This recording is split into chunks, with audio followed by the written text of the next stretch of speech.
Hi guys, welcome to చినీ చౌరస్తా. ఈరోజు మనం డెవిల్ సినిమా గురించి అయితే డిస్కస్ చేసుకుందాం. రీసెంట్గా రిలీజ్ అయ్యే మిక్స్డ్ టాక్స్తో దూసుకెళ్తుందనమాట.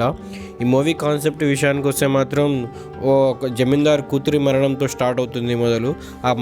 ఆమె చావు కారణం ఎవరు, ఆమెను ఎందుకు చంపారు అనే విషయంతో బ్రిటిష్ వారు కళ్యాణ్ రామ్ని ఒక సీక్రెట్ ఏజెంట్గా పంపుతారనమాట, పోలీసు అధికారిగా.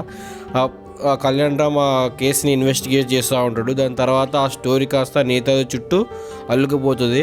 అలా ఎలా డైవర్ట్ అయింది, అసలు నేతాజీకి ఈ డెత్కి సంబంధం ఏంటి, నేతాజీని బేస్ చేసుకుని ఒక కల్పిత కథ రాసినప్పటికీ దాన్ని సరిగా తీయలేకపోయినారైతే నాకైతే అనిపించింది.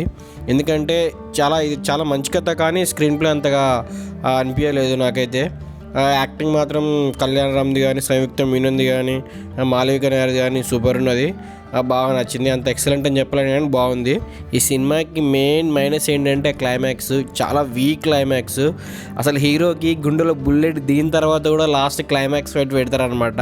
అది కూడా 200 మెంబర్స్ తోటి. నాకైతే ఏం అంత అనిపించలేదు. ఆ క్లైమాక్స్ వల్లనే సినిమా సగం దొబ్బేసింది అనిపిస్తుంది. దీనికి నేను ఇచ్చే రేటింగ్ ఏంటంటే 2.75. అండ్ సాంగ్స్ కూడా అంత ఏం లేవు.